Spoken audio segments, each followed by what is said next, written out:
This weekend, Russia continued its campaign of airstrikes against Ukrainian cities, but on the battlefield, Russian troops fell back, revealing new horrors of the occupation. We first saw this in April when Russia abandoned its assault on the capital, Kyiv. In a suburb called Bucha, we found a civilian massacre with a mass grave behind St. Andrew's Orthodox Church.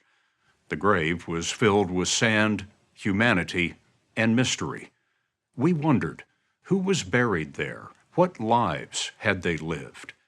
We promised ourselves then that we would return to tell the stories of the lost souls of Bucha. The story will continue in a moment. At St. Andrew's Church, in the days before Orthodox Easter, 116 souls rose from the grave. The town of Bucha was excavating the trench to rebury each victim with respect and with their name. Photos of the dead were posted online, DNA was taken, and families grieved to learn the fate of the missing. Inside, St. Andrew's was illuminated by prayer, and last month we asked some of the families to join us there to introduce us to the ones they loved. My father, Victor, worked as a set designer for TV studios, Dmytro Koziarovich told us. He identified his father and his mother, Nadia, from photos of the dead. She was very kind, and I feel her absence very much. Victor was 75, Nadia was 65. They were in their apartment, minding their own business, and I wonder if you know how they died. According to what our neighbors told us, there was a tank 120 yards away. Perhaps someone inside the tank just had the urge to shoot at something, so they chose this building. My mother died from the blast wave. My father died crushed by pieces of the brick wall. Mr. and Mrs. Koziarovich, married 43 years, were found days later in their apartment. Atrocities like theirs were what we saw in April, the senseless slaughter of civilians.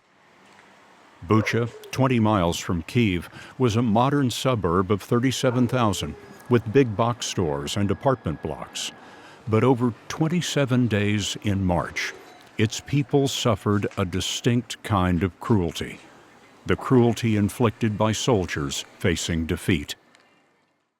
458 were killed, their forsaken bodies calling out to Serhei Kaplicini, the Bucha city official in charge of burials. There were bodies just lying in the streets, he told us. We understood that they must be buried, but we didn't know how to go about it. The Russians had left them where they fell, on the street, at their own homes. Serhei Kaplicini had to negotiate with the Russians for permission to gather them. We spoke with him and the men who worked with him, Serhei Machuk and Vladislav Minchenko. I imagine that a mass grave was the last thing that you wanted. Why was it necessary? There was no more room in the morgue. We were just placing bodies near the morgue because we had no idea what to do anymore. Sergei, where were you finding bodies around town and what kind of condition were they in? With a lot of the bodies, it was obvious it was the work of a sniper because they were shot in the head. Serhei Machuk told us some were riding their bicycle, some were bringing firewood in their car, loaded in their car. Remember, we picked up that man and woman? They had just loaded firewood into their car and were bringing it back to heat their home. They were shot. Was it possible for you to determine how these people had been killed? Vladislav Minchenko said, most often they shot people in the back. Those who were killed walking down the road, they were shot in the back. The people we gathered from the basements, they were all shot in the back. People were on their knees, blindfolded. Machuk added, the people who were tied up, they were tortured. They were shot first in a leg or arm, and then the finishing shot was to the head. The Russians were killing too many too fast. There was no electricity for refrigeration. A temporary mass grave was inevitable. Kaplycheni's only choice in the matter was to dig it in the shadow of God. None of them deserved to die this way, Minchenko told us. God sees everything. Because of the way they died, their deaths, these people will never be forgotten. Their names, their faces, let people remember and know that this was done by Russia. For what? For nothing. Most of those killed for nothing were men, but there were also 86 women and 9 children. Some, hands tied, were executed. Elena Rubiailo's husband was discovered in the mass grave. He laid in the street for a week and a half until they picked him up and brought him to the mass grave. He'd been shot in the head, she told us. Volodymyr Rubiailo was 70. His body was found near a store where he shopped, but like nearly all of the bereaved, Elena has no idea why he was killed. This year would have been our 50th wedding anniversary, but he didn't quite live to see it. We loved each other very much. We had 2 children, 2 girls. Volodymyr retired from a forest management company. He stayed in Bucha to watch their home while Elena sheltered in her daughter's basement on the edge of town.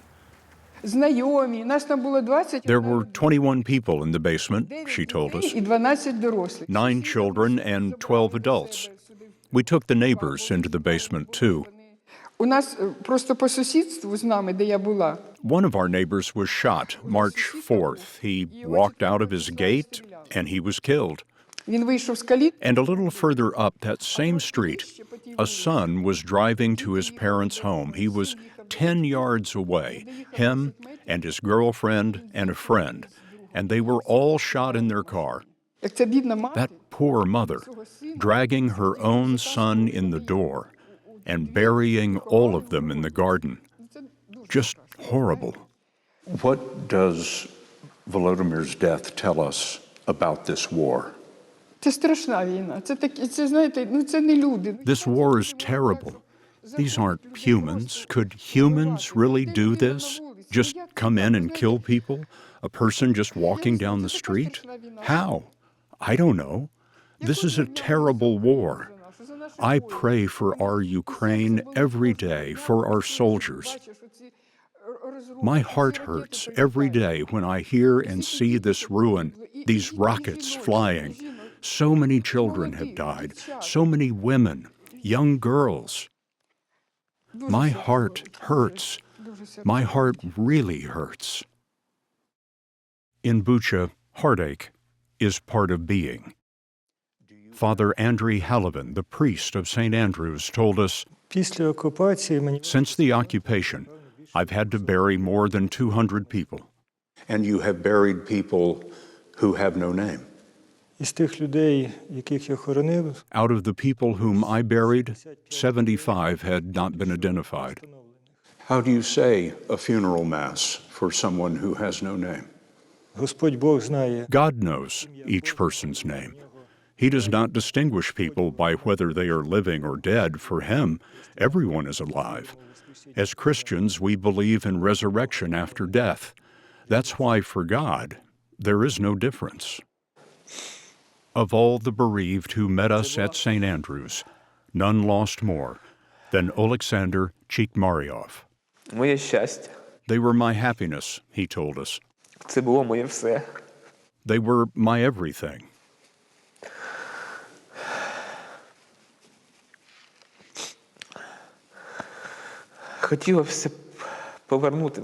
I wish I could bring everything back. Chikmaryov and his wife Rita tried to flee the shelling of Bucha. In their car with their sons, 9-year-old Matvey and 4-year-old Kyiv, they came across a Russian armored vehicle. We stopped. Rita yelled for me to make a U-turn and drive back. I heard shots. I turned to the back seat and Rita shouted, "I'm hit."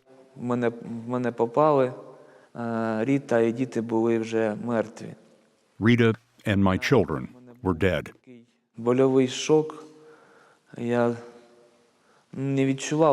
I was in such shock I didn't notice that my leg was only hanging on by a piece of skin. I didn't even feel the pain. I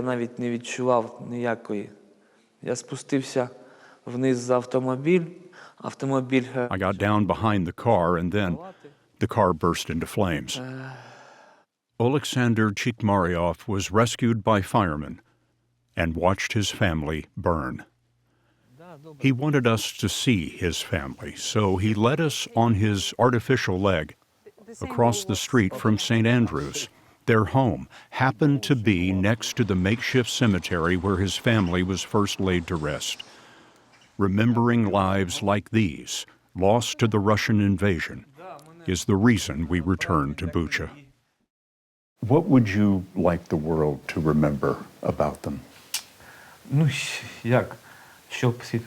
For the world to remember?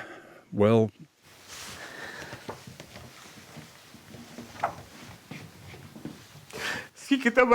so much joy, such a thirst for life. Why did he have to die? For what? It doesn't make any sense. Why? It doesn't make any sense in any world to kill them. Why? What was he killed for? How can I go on living? Just to keep crying and keep breathing? What should I do? What else can I do? He's not here anymore. I cannot hug him. I cannot kiss him. I cannot do anything. They were the meaning of my life. How can I live with this? How? Just hold on and endure? To just endure? To fight everything inside of myself? What should I do next? I don't know how to live. I am so very sorry. Bucha is learning how to live again. In the fresh earth of the city cemetery, bodies from the mass grave have been laid to rest with dignity. But about 50 remain unidentified. This marker reads, "Here lies number 282. Remember forever." The city says it will work forever to replace each number with a name. The bereaved will know what lives were lost, but never the reason why.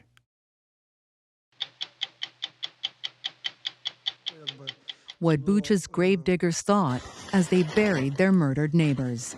At 60minutesovertime.com. Sponsored by Pfizer.